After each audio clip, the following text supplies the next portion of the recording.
everyone, welcome back to our channel. Today we are going to start that is your new topic जिसमें हम आज RNA world और replication के बारे में पढ़ेंगे। और जो ये आरएनए वर्ल्ड और रेप्लिकेशन है, इट इज़ अ पार्ट 6। इसके बाकी पार्ट्स हम कर चुके हैं। हमने packaging of DNA in eukaryotes, prokaryote, search of genetic material, DNA क्या होता है, इसके अलावा जो है हमने ये सारी चीज़ें डीएनए वर्सेस आरएनए प्रॉपर्टीज, ये सब कुछ डिस्कस कर लिया है। Today we are going to discuss about part 6। So let's begin our topic, जिसमें जो पहला टॉपिक है हमारा that is about RNA world. ये जो वीडियो है that is beneficial for class 11, 12 and those who are preparing for NEET exam. एक एक चीज going to be cover from the NCERT line by line. तो just you have to make sure just open your book as well as your notebooks so that you can complete each and every topic. So डालिए आज की heading that is your RNA world.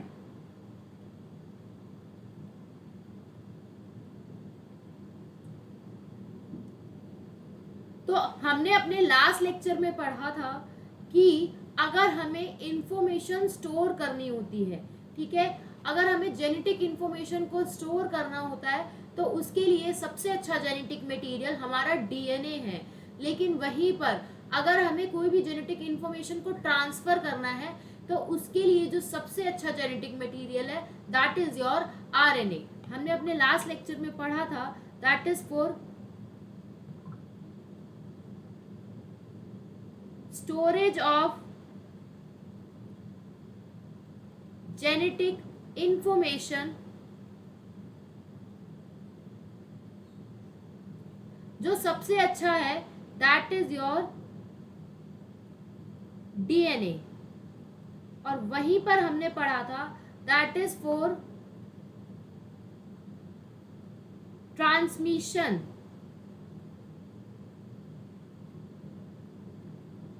Of genetic information. अगर genetic information को transfer करना है तो उसके लिए सबसे अच्छा जो है दैट इज योर आरएनए। इसके अलावा हमने अपने लास्ट लेक्चर में ये भी पढ़ा था कि आरएनए जो है वो डायरेक्टली सिंथेसाइज कर सकता है, डायरेक्टली सिंथेसिस कर सकता है किसकी, प्रोटीन्स की। डायरेक्टली सिंथेसिस कर सकता है किसकी, प्रोटीन की। लेकिन अगर डीएनए को प्रोटीन की सिंथेसिस करनी है तो उसे आरएनए की हेल्प लेनी होगी, ठीक है, क्योंकि डीएनए को प्रोटीन सिंथेसिस करने के लिए पहले उसे कन्वर्ट होना होगा आरएनए में, उसके बाद वो कन्वर्ट होगा प्रोटीन में। तो यहां से हमने क्या कंक्लूजन निकाला था, जो प्रोटीन मशीनरी है दैट इज प्रोटीन मशीनरी जो है वो क्या हो रही है, इवॉल्व किसके around, that is around RNA. उसे हर हाल में आरएनए चाहिए। So this is all about our last lecture, जो कि उसमें से सबसे ज्यादा इंपॉर्टेंट था। अब now we are going to discuss why we are going to discuss RNA world. RNA world को पढ़ने की क्या जरूरत पड़ रही है, वो इसलिए ज़रूरत है कि जो हमारा प्रीडोमिनेंट जेनेटिक मटेरियल है, जिसे हम सबसे ज़्यादा हमें देखने को मिलता है, वो डीएनए जो है वो भी कहीं ना कहीं आरएनए से ही इवॉल्व हुआ है, ठीक है। तो जो हमारा फर्स्ट जेनेटिक मटेरियल था, फर्स्ट जेनेटिक मटेरियल जो हमारा फर्स्ट जेनेटिक मटेरियल था वो क्या था, that is your RNA. RNA हमारा फर्स्ट जेनेटिक मटेरियल था। जितने भी एसेंशियल प्रोसेस हैं, ऑल एसेंशियल प्रोसेस लाइक, कौन कौन से एसेंशियल प्रोसेस, लाइक मेटाबॉलिज्म,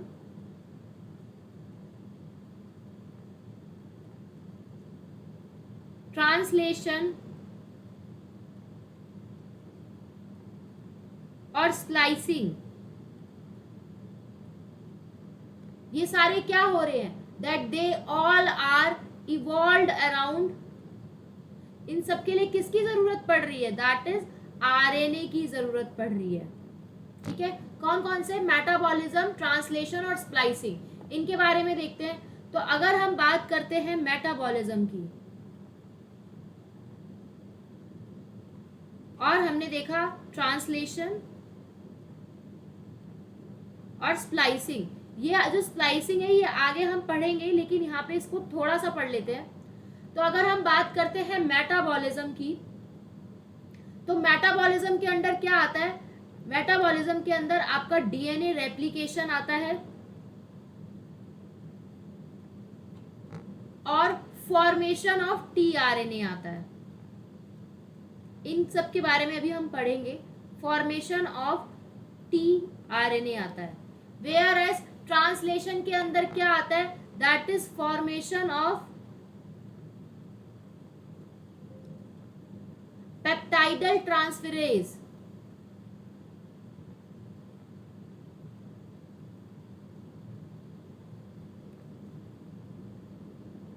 और स्प्लाइसिंग के अंदर क्या आता है, ये कहां होती है, that is occur in eukaryotes.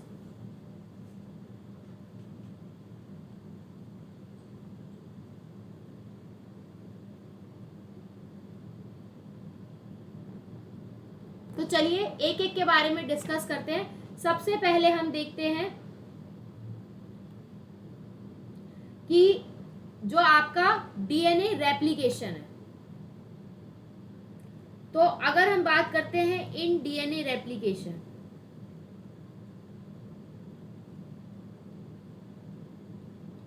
DNA replication की अगर हम बात करें तो एक एंजाइम होता है, कौन सा, डीएनए पॉलीमरेज। डीएनए पॉलीमरेज, इस एंजाइम का काम क्या है, ये एंजाइम रिस्पॉन्सिबल है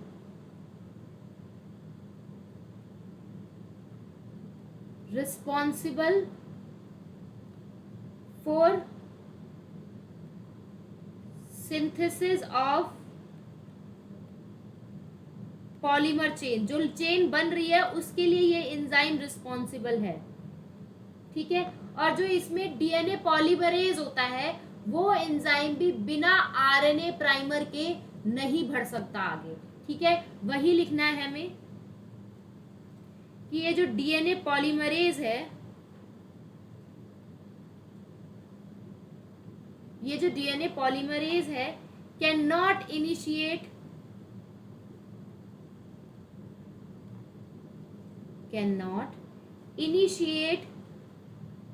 द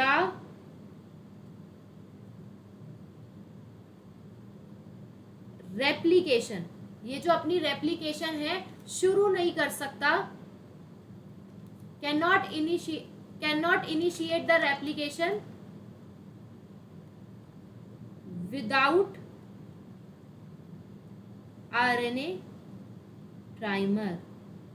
तो आपको पता चला कि जो डीएनए रेप्लिकेशन कर रहा है उसमें जो एंजाइम डीएनए पॉलीमरेज है जो कि चेन को आगे बढ़ाएगा, वो भी बिना आरएनए प्राइमर के नहीं हो सकता। तो आपको यहाँ से पता चले कि डीएनए रेप्लिकेशन में भी आपको आरएनए प्राइमर की जरूरत पड़ेगी।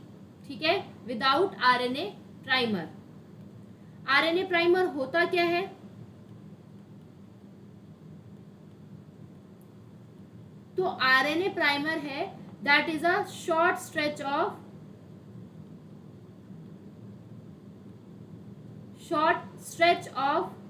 आरएनए, छोटा सा आरएनए का हिस्सा। तो इसका मतलब आरएनए का जो कितना बड़ा रोल हमें पता चला कि डीएनए रेप्लिकेशन में भी हमें आरएनए प्राइमर की जरूरत पड़ेगी। वही आरएनए प्राइमर जो है with the help of enzyme DNA polymerase से ही अपनी चेन की रिएक्शन को आगे बढ़ाएगा। यहाँ पे आपको ये एक यूज पता चला आरएनए का। नेक्स्ट अगर हम बात करते हैं तो हमने अगला लिखा है that is your formation of tRNA. अब हम देखते हैं कि फॉर्मेशन ऑफ टीआरएनए का क्या यूज है।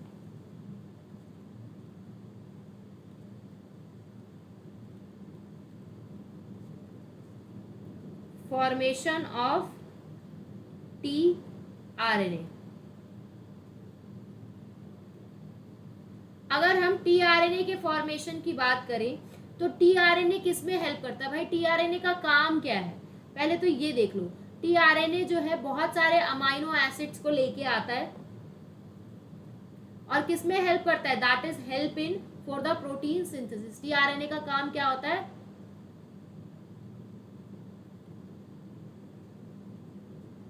कलेक्ट द अमाइनो एसिड, वो अमाइनो एसिड जो कि किसकी सिंथेसिस करेंगे?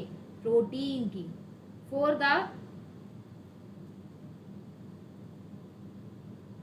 Protein synthesis. क्लियर है? ये तो होता है टी आरएनए का काम, लेकिन इस टी आरएनए को भी कौन बनाता है? अगर हम बात करें कि ये जो टी आरएनए है इसको भी कौन बना रहा है? For formation of T RNA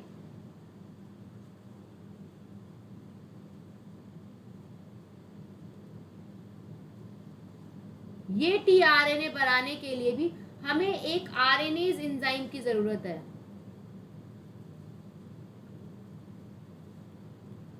require RNase enzyme, RNase enzyme. तो आपको यहां पे भी एक एंजाइम की जरूरत पड़ गई, आरएनएज एंजाइम। अब आपको इतना पता है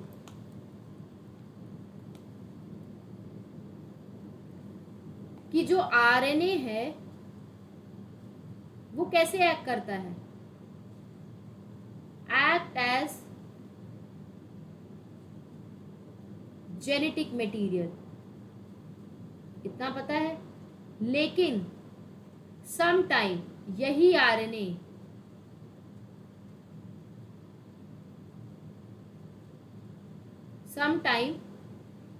RNA act as a enzyme.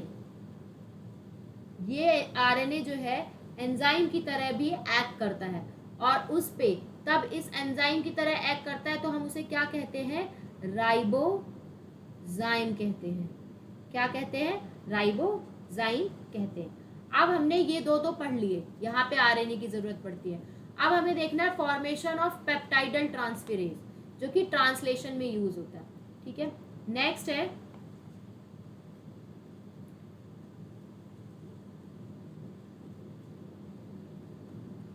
Formation of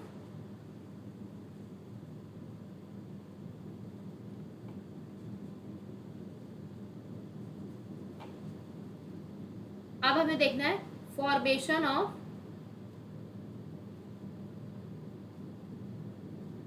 peptidyl transferase.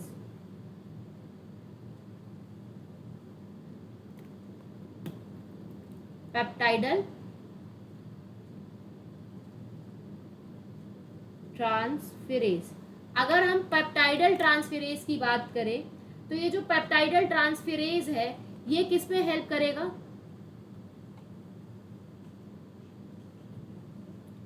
Peptidyl transferase क्या करता है? फॉर्मेशन करता है किसकी? पेप्टाइड बॉन्ड की। फॉर्मेशन ऑफ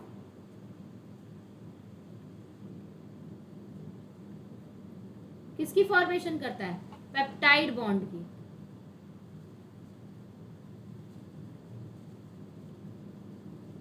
पेप्टाइड बॉन्ड की फॉर्मेशन करता है और ये पेप्टाइड बॉन्ड की जरूरत हमें कहाँ पड़ती है?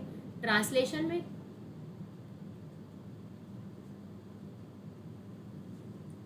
ट्रांसलेशन में ही तो प्रोटीन्स बनेंगे। प्रोटीन्स जो ऐड होते हैं आपस में तो वो किससे ऐड होंगे? With the help of peptide bond. ये पेप्टाइड बॉन्ड की जो फॉर्मेशन है वो कौन सा एंजाइम करेगा? Peptidyl transferase. ठीक है, तो ये जो पेप्टाइडल ट्रांसफेरेज है ये भी एक तरीके का क्या है? एंजाइम तो है, ये तो क्लियर है कि ये एक एंजाइम है। ये जो पेप्टाइडल ट्रांसफेरेज है ये भी एक तरीके का क्या है? That is also a ribozyme. ये भी क्या है? एक तरीके का, यहाँ पे that is also a ribozyme. ठीक है, नेक्स्ट अब आगे देखते हैं।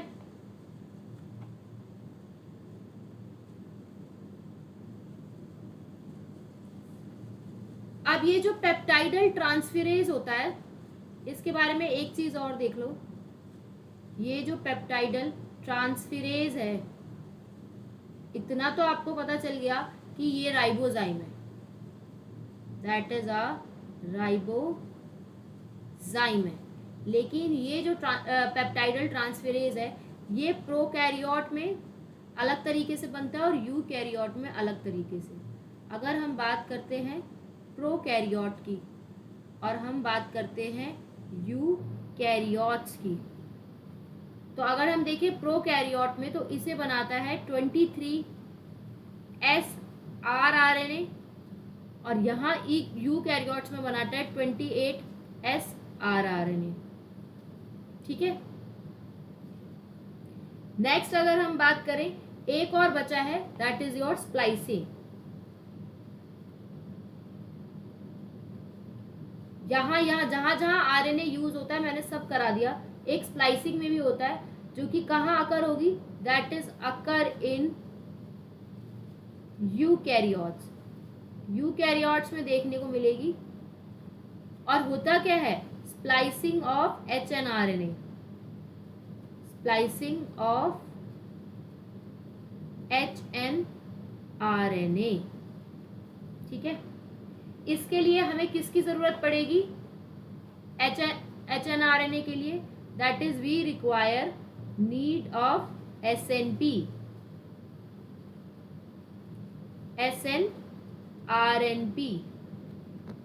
इसकी जरूरत पड़ेगी।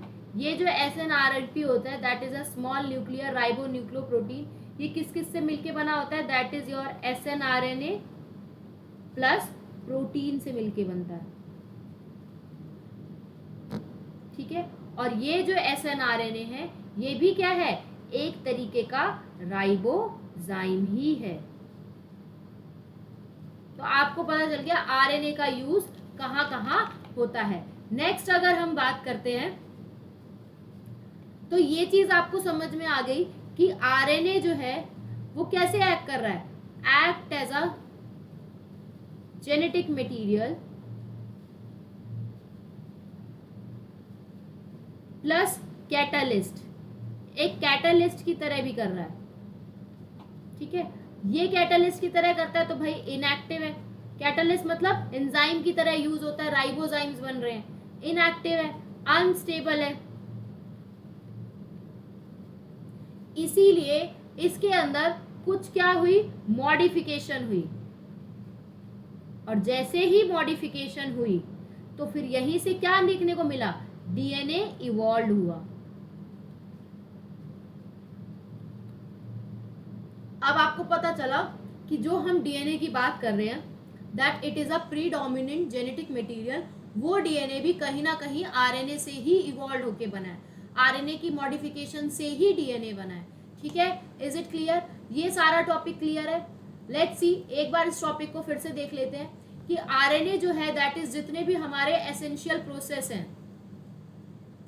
ठीक है, जितने भी हमारे एसेंशियल प्रोसेस हैं, वो सारे के सारे, जैसे कि मेटाबॉलिज्म, ट्रांसलेशन और स्प्लाइसिंग, ये सब के सब आरएनए के ही चारों तरफ घूम रहे हैं। मेटाबॉलिज्म में है एक डीएनए रेप्लिकेशन और दूसरा है फॉर्मेशन ऑफ टीआरएनए। ट्रांसलेशन में है फॉर्मेशन ऑफ पेप्टाइडल ट्रांसफेरेज और स्प्लाइसिंग में है जो कि यूकैरियोट्स में आकर होती है। हमने देखा डीएनए रेप्लिकेशन में एक एंजाइम होता है डीएनए पॉलीमरेज। वो एंजाइम का काम होता है कि पॉलीमरेज चेन रिएक्शन को आगे बढ़ाना, सिंथेसिस करना। वो डीएनए पॉलीमरेज जो है वो अपने आप रेप्लिकेशन नहीं कर सकता, उसे भी किसकी जरूरत पड़ती है, आरएनए प्राइमर की जरूरत पड़ती है। आरएनए प्राइमर क्या है, आरएनए प्राइमर वो एक छोटा सा स्ट्रेस है, मतलब शॉर्ट स्ट्रेस ऑफ आरएनए, मतलब एक छोटा सा आरएनए का टुकड़ा है। अगर हम बात करें टीआरएनए की, तो टीआरएनए का काम होता है अमाइनो एसिड्स लेके आना, अमाइनो एसिड्स लेके आएगा, प्रोटीन की सिंथेसिस होगी। लेकिन उस टीआरएनए को भी बनने के लिए किसकी रिक्वायरमेंट है, आरएनए एंजाइम की रिक्वायरमेंट है। जहाँ पे हमें पता चला कि आरएनए जो है एक जेनेटिक मटेरियल की तरह एक्ट करता है, लेकिन कई बार आरएनए जो है एंजाइम की तरह भी एक्ट करता है, और अगर आरएनए एंजाइम की तरह एक्ट करता है तो उसे हम राइबोजाइम कहते हैं। वहां पर हमने फिर पढ़ा कि peptidyl formation, peptidyl transferase, peptidyl transferase जो है वो कि उसका काम क्या है, पेप्टाइड बॉन्ड की फॉर्मेशन करना, वो भी कब, ट्रांसलेशन के टाइम पे, मतलब प्रोटीन सिंथेसिस के टाइम पे। वो पेप्टाइडल ट्रांसफेरेज एंजाइम जो है वो भी एक तरीके का क्या है, राइबोजाइम ही है। उसके फिर हमने बात पढ़ा कि ये जो राइबोजाइम है, पेप्टाइडल ट्रांसफेरेज है, वो प्रोकैरियोटिक के लिए अलग, यूकैरियोटिक के लिए अलग है। यहाँ पे 23S rRNA रिक्वायरमेंट होता है और यूकैरियोट्स में 28S rRNA रिक्वायरमेंट होता है। देन हमने पढ़ा स्प्लाइसिंग, स्प्लाइसिंग जो होती है वो यूकैरियोट्स में होती है, और ये जो स्प्लाइसिंग होती है दैट इज ऑफ HNRNA की होती है, जिसके लिए हमें एक और राइबोजाइम की जरूरत पड़ती है, एंजाइम की जरूरत पड़ती है, जो कि है आपका SNRP। वो SNRP किससे मिलके बना होता है, SNRNA और प्रोटीन से मिलके बना होता है। वो ये SNRNA क्या होता है, that is also a ribozyme. तो आपको पता चला कि RNA का जो यूज है वो कितनी जगह पे है, ठीक है। नेक्स्ट, ये जो आरएनए है वो जेनेटिक मटेरियल के साथ साथ एक कैटालिटिक रोल भी प्ले कर रहा है। कैटालिटिक मतलब एंजाइम की तरह एक्ट भी कर रहा है, इनएक्टिव है, अनस्टेबल है, इसीलिए आरएनए के अंदर बहुत सारी मॉडिफिकेशंस की गई सो दैट वहीं से हमें डीएनए इवॉल्व होके मिला। Next, let's see the NCERT paragraph from the foregoing discussion. यहाँ पे डायग्राम था, एक ये क्वेश्चन आया कि आरएनए जो है that was a first genetic material. बहुत सारे एसेंशियल प्रोसेस जैसे कि मेटाबॉलिज्म, मेटाबॉलिज्म के अंदर है आपका एक डीएनए रेप्लिकेशन और दूसरा है आपका that is formation of tRNA. Translation के अंदर है फॉर्मेशन ऑफ पेप्टाइडल ट्रांसफेरेज, और स्प्लाइसिंग के अंदर है that is splicing of hnRNA. वो सब के सब कहाँ घूम रहे हैं, आरएनए के चारों तरफ ही घूम रहे हैं। आरएनए जो है एक जेनेटिक मटेरियल, साथ साथ एक कैटलिस्ट की तरह भी काम कर रहा है। There are some important biochemical reaction जो लिविंग सिस्टम में, जो कि एक आरएनए ही कैटलिस्ट की तरह, आरएनए ही कैटलाइज करता है उनको। बहुत सारी ऐसी बायोकेमिकल रिएक्शंस भी हैं जहां पे आरएनए ही एक कैटलिस्ट की तरह काम करता है, वहां पे प्रोटीन एंजाइम्स की जरूरत नहीं पड़ती। जनरली अगर हम बात करें, इन जनरली अगर हम बात करें तो एंजाइम्स होते क्या हैं, एंजाइम्स आर प्रोटीन। कोई भी रिएक्शन को चलाने के लिए जो एंजाइम्स यूज होते हैं, उन एंजाइम का नेचर कैसा है, दैट दे आर प्रोटीन। तो उनका वही कहना है कि बहुत सारी ऐसी बायोकेमिकल रिएक्शंस हैं लिविंग सिस्टम के अंदर जहां पर आरएनए यूज होता है as a catalyst, as a enzyme की तरह, ना कि प्रोटीन, ठीक है। RNA being catalyst, RNA catalyst होने की वजह से बहुत ज्यादा रिएक्टिव है और अनस्टेबल है, ठीक है। इसीलिए डीएनए इवॉल्व हुआ आरएनए से, जिसमें बहुत सारी केमिकल मॉडिफिकेशन की गई ताकि वो और भी ज्यादा स्टेबल हो सके, ठीक है। DNA being a double stranded and having a complementary strand further resist changes by evolving a process and repair, ठीक है। Is it clear? नेक्स्ट आगे बढ़ते हैं। अब हमें देखना है रेप्लिकेशन के बारे में।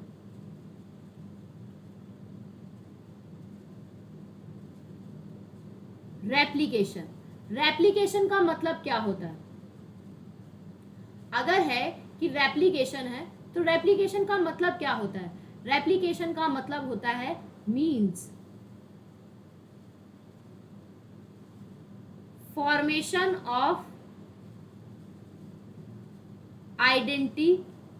Identical copies. एक जैसी कॉपी बना रहे हैं, रेप्लिका बना रहे हैं, उसी को रेप्लिकेशन कहते हैं, या कह सकते हैं और synthesis of new DNA molecule, नया डीएनए बनाना है फ्रॉम पेरेंट डीएनए। अब पेरेंट डीएनए से नया डीएनए मॉलिक्यूल बन रहा है, मतलब क्या बन रहा है, डॉटर डीएनए बन रहा है, उसे भी रेप्लिकेशन ही कहा जाता है। रेप्लिकेशन का मतलब उसकी कॉपी बनाना, ठीक है, एग्जैक्ट कॉपी बनाना। डीएनए की कॉपी बनाने को रेप्लिकेशन कहा जाता है, ठीक है। रेप्लिकेशन कुछ भी हो सकता है, रेप्लिकेशन मीन्स रेप्लिका, उसकी एग्जैक्ट कॉपी बनना, ठीक है, पेरेंट से कॉपी बनना। तो यहां पे आपको पता चला कि एक पेरेंट डीएनए है, पेरेंट डीएनए से जब डॉटर डीएनए बनेगा, डॉटर डीएनए की क्या होगी, सिंथेसिस होगी। ऐसे प्रोसेस को कहते हैं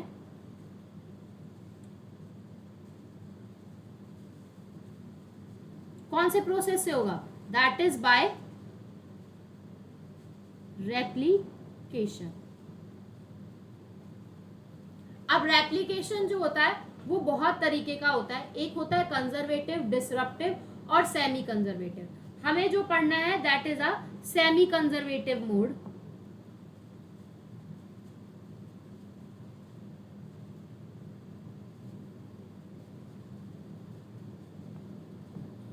दैट इज अ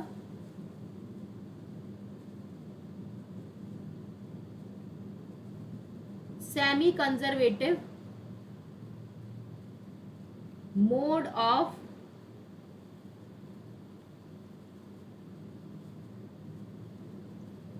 रेप्लिकेशन। एक मिनट, यहां पर ठीक से नहीं आ रहा है ये,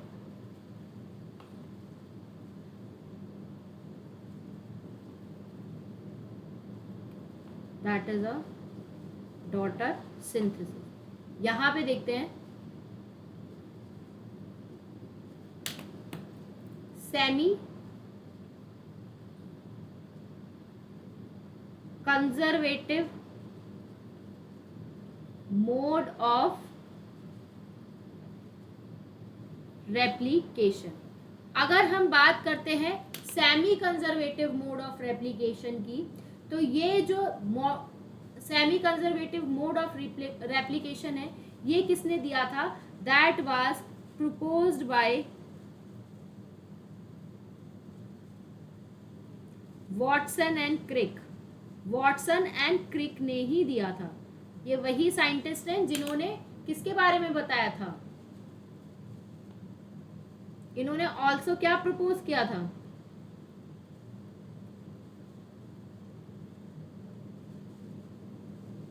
double helix model of DNA. Double helix model of DNA के बारे में भी वॉटसन और क्रिक ने बताया था। सेमी कंजर्वेटिव मोड के बारे में भी इन्होंने ही बताया था। That was proposed by Watson and क्रिक।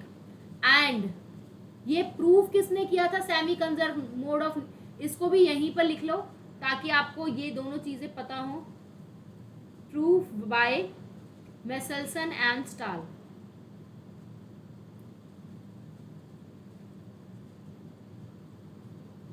मतलब semi conservative mode of replication की अगर हम बात करें तो इसके बारे में प्रपोज जिसे किया था वॉटसन और क्रिक ने, और इसका एक्सपेरिमेंटल प्रूफ किसने किया था, मेसेल्सन और स्टाल ने किया था। नेक्स्ट, इनके हिसाब से क्या कहना था कि डीएनए के दो स्ट्रैंड हैं, डीएनए के दो स्ट्रैंड हैं, दोनों के दोनों स्ट्रैंड को हमने सेपरेट किया। सेपरेट हो जाने के बाद दोनों स्ट्रैंड कैसे एक्ट करेंगे, act as a template strand. Template strand की तरह एक्ट करेंगे और टेम्पलेट स्ट्रैंड बन जाने के बाद क्या करेंगे, सिंथेसिस करेंगे। सिंथेसिस ऑफ न्यू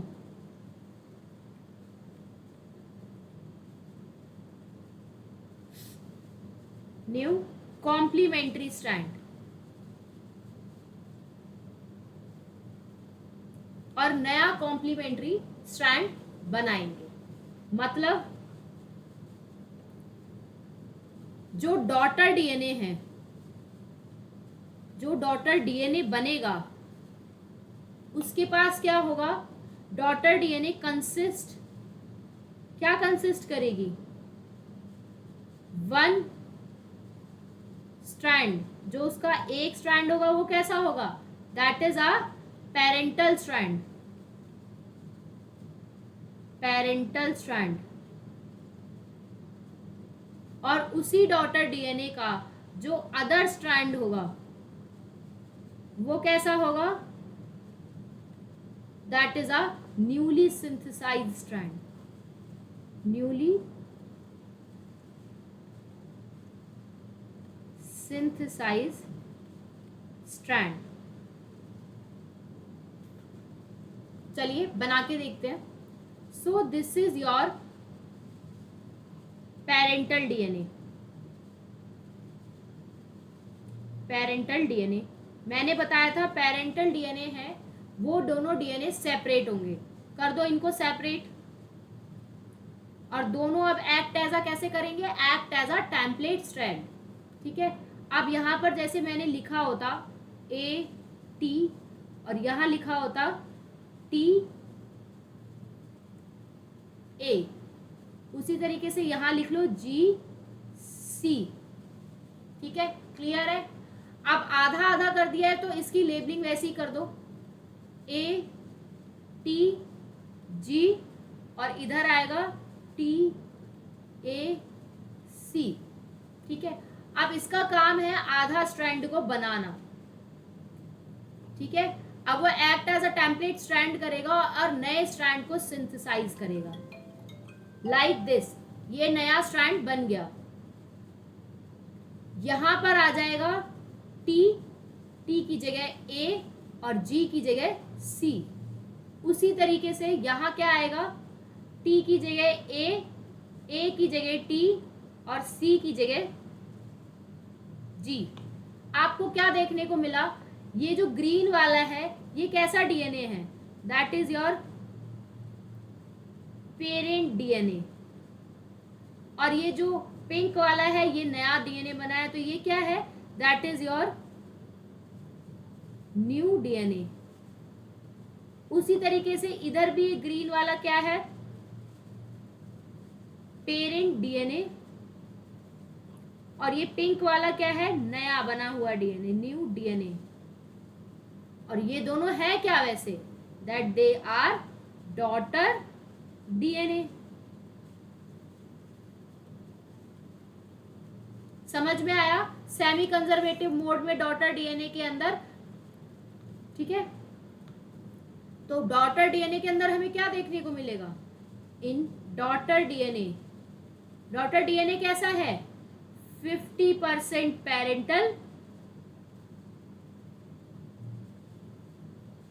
और 50% newly synthesised DNA, newly synthesised DNA. समझ में आया, तो इसी को हम semi conservative mode of replication कहते हैं। Let us read out from the NCERT, while proposing the double helical structure of DNA, मतलब जब उन्होंने डबल हेलिकल स्ट्रक्चर बताया था वॉटसन और क्रिक ने, उन्होंने उसी टाइम इमीडिएटली प्रपोज कर दिया था रेप्लिकेशन ऑफ डीएनए के लिए भी। It has not escaped our notice that the specific pairing we have postulated immediately suggested a possible mechanism for the genetic material, जो कि वॉटसन और क्रिक ने 1953 में बताया था। ये स्कीम ने क्या बताया था कि दो स्ट्रैंड है, वो स्ट्रैंड सेपरेट होंगे, टेम्पलेट की तरह यूज होंगे और एक नए कॉम्प्लीमेंट्री स्ट्रैंड को सिंथेसाइज कर देंगे। जब उनका कॉम्प्लीशन, जो उनका रेप्लिकेशन है वो पूरा हो जाएगा तो हर एक डीएनए मॉलिक्यूल के पास, मतलब हर एक डॉटर डीएनए के पास एक पेरेंटल डीएनए होगा और एक न्यूली सिंथेसाइज्ड स्ट्रैंड होगा। और इसी स्कीम को क्या कहेंगे, the scheme was term as a semi conservative DNA replication. So this is all about semi conservative DNA replication. जो इसका एक्सपेरिमेंटल प्रूफ है,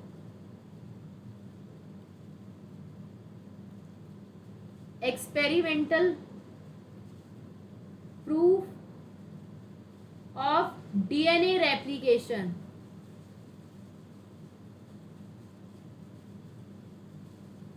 That was we are going to discuss in the another class.